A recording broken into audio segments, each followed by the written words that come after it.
Good morning, students. Today I'll continue the half part of your third level from the book Vistas. This chapter is written by Jack Finney, and already I had given an explanation of the half of the chapter in which Charlie is the main narrator or character, and he was sharing his fantasy story with his psychiatric friend Sam.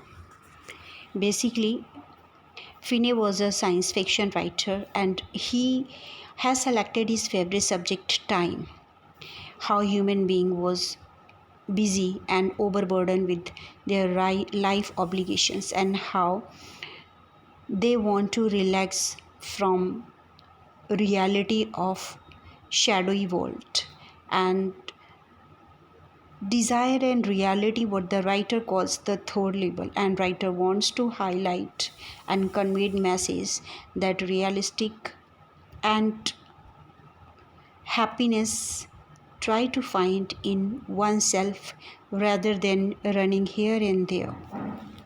So let's continue the half of the chapter.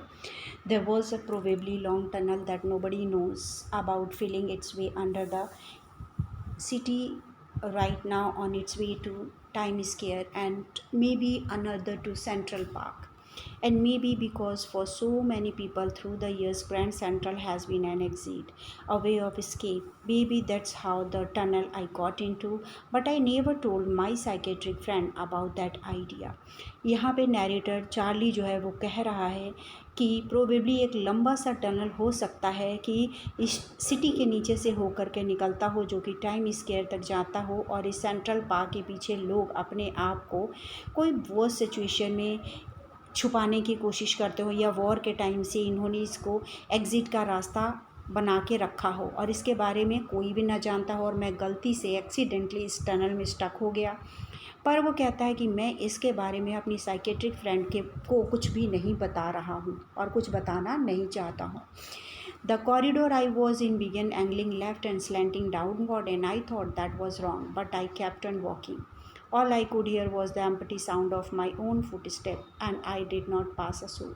जिस corridor से मैं जा रहा हूँ वो left side में angle करता है, टर्न हो जाता है, और मैं धीरे धीरे डाउन साइड आता हूँ, सीढ़ियों से नीचे उतरता हूँ। थोड़ी देर के लिए मुझे लगता है कि मैं गलत रास्ते पे आ गया, पर मैं चुप करके चलता जाता हूँ। मुझे सिर्फ और सिर्फ अपने ही जूतों की आवाज़ सुनाई देती है और किसी की आवाज़ नहीं सुनाई देती है। Then I heard the shot of hollow road ahead, and that means open space and people talking. The tunnel turn sharp left. उसके बाद मुझे हॉलो रोड यानी कि थोड़ी बहुत आवाज़ सुनाई देती है जो कि ओपन स्पेस में है, लोग बात कर रहे हैं, और उसके बाद ये टनल लेफ्ट साइड में टर्न हो जाता है। I went down a sharp flight of stairs and came out on the third level of grand central station. जैसे ही लेफ़्ट टर्न होता है मैं थोड़ी सी और सीढ़ियाँ चढ़ता हूँ और उसके बाद कहाँ निकलता हूँ, सेंट्रल स्टेशन के, ग्रैंड सेंट्रल स्टेशन के थर्ड लेवल पे पहुँच जाता हूँ।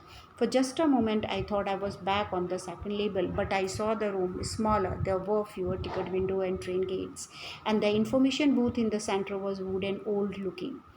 अब जैसे ही वो कहता है कि मैं एक बार के लिए तो मुझे ऐसा लगता है कि मैं सेकंड लेवल पे ही आ गया हूँ, पर जब मैं रूम को देखता हूँ तो वो साइज़ में छोटे दिखते हैं। थोड़े से टिकट विंडो हैं, थोड़े ही ट्रेन के गेट्स हैं। इन्फॉर्मेशन बूथ जो है वो भी काफ़ी डिफरेंट सा दिख रहा है, वो लकड़ियों का बना हुआ और पुराने ज़माने का लग रहा है। और जो इन्फॉर्मेशन बूथ में मैन बैठा हुआ है उसने ग्रीन आई शेड और लॉन्ग ब्लैक स्लीव्स के प्रोटेक्टर पहने हुए हैं। The light were dim and short of flickering, then I saw why they were open flame gas light. वहाँ पे रोशनी जो है वो काफ़ी हल्की है, डीम है, और थोड़ी बहुत वो फ्लक्चुएट भी हो रही है जब वोल्टेज अप एंड डाउन होता है, हिलती है जब। फिर मैं सोचता हूँ कि रोशनी हल्की क्यों है। फिर मेरा ध्यान जाता है कि अरे ये तो ओपन गैस फ्लेम लाइट है जिसे गैस से जलाया जा रहा है।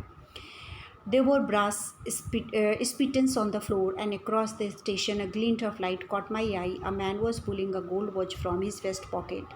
He snapped open the cover, glanced at his watch and frowned.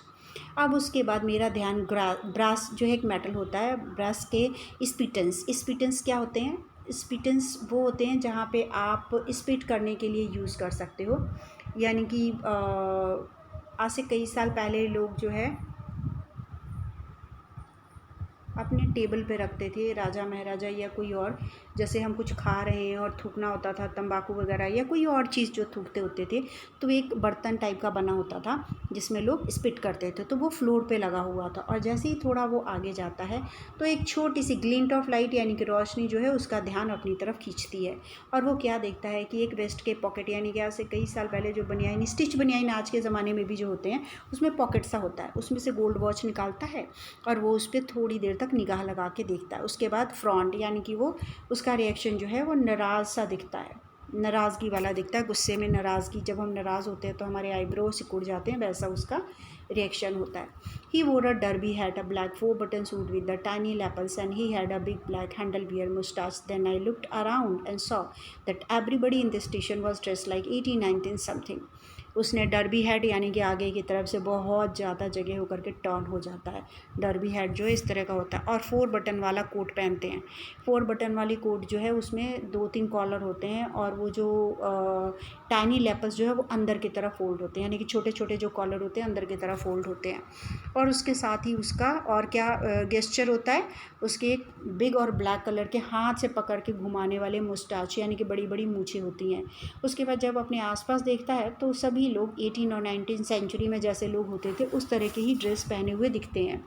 I never saw so many beard, sideburn and fancy mustache in my life. A woman walked in through the train gate. She wore a dress with the leg of mutton sleeve and skirt to the top of a high button shoes. वो कहता है कि मैंने अपनी पूरी life में इतने सारे बियर्ड यानी कि बड़ी बड़ी दाढ़ी वाले, साइड बर्न्स यानी कि जब हम अपने कानों के पास के बाल जो है वो लंबे रखते हैं, that's known as a side burn. अपना हेयर कट लेते हैं ना तो कानों के पास के जो बाल है उनको लंबा रख लेते हैं। तो यहाँ पे ऑथर कह रहा है, नरेटर कह रहा है कि इतने सारे बियर्ड, साइड बर्न्स और फैंसी मुस्टाच मैंने अपनी लाइफ में नहीं देखा था। और जैसे ही मैं ट्रेन गेट की तरफ जाता हूँ तो एक वुमेन ट्रेन गेट से वॉक करती हुई आती है, और उसने कैसा ड्रेस पहना होता है, उसने लेग मटन वाले स्लीव्स पहने होते हैं, यानी कि जैसे मटन के बॉडी होती है ना, लेग होते हैं, वैसे फ्रील वाले पफ वाले स्लीव्स के टॉप पहने होते हैं और हाई, और उसकी स्कर्ट जो है जहाँ तक शूज़ जाती है अपने नी तक, घुटनों तक, वहाँ तक की स्कर्ट होते हैं। और back of her out of the track I caught a glimpse of a locomotive, a very small courier and ewe locomotive with a funnel shaped stack and that I knew. और उसके ठीक पीछे किस तरह की ट्रेन मुझे दिखती है, लोकोमोटिव ट्रेन, जो कि सामान और इधर उधर लेकर के जाती है। उसकी स्पीड काफ़ी स्लो होती है, धुआं उसमें से निकल रहा होता है। फिर उसको कुछ लगता है कि काफ़ी पुराने टाइम का ये चीज़ है, तो ये क्या है। So to make it sure, I walked over to a newsboy and glanced at the stack of paper at this feet. It was the World, and the World hasn't been published for years. अब वो कहता है कि ये कुछ और नहीं, world newspaper है, और वर्ल्ड न्यूज़पेपर जो है कई सालों से पब्लिश्ड नहीं हुआ है। So the lead story said something about President Cleveland, and I have found the front page scenes in the public library files, and it was printed June 11, 1894. कहते इसकी जो फ्रंट पेज की लीड स्टोरी है उसमें president Cleveland के बारे में कहा गया, और फ्रंट पेज जो है मैंने ऑलमोस्ट पब्लिक लाइब्रेरीज के फाइल में कहीं देखा है। और ये न्यूज़पेपर जो है उसके टॉप पे क्या डेट डाला हुआ है कि किस डेट को ये प्रिंट हुआ था, और ये न्यूज़पेपर प्रिंट हुआ है 11 जून 1894 को, यानी कि उसे थोड़ा सा आइडिया आ जाता है कि ये न्यूज़पेपर प्रिंट कब हुआ है, और डेट था 1894. So I hope it would be helpful for you. Rest of the chapter I will explain in my next video. Thanks.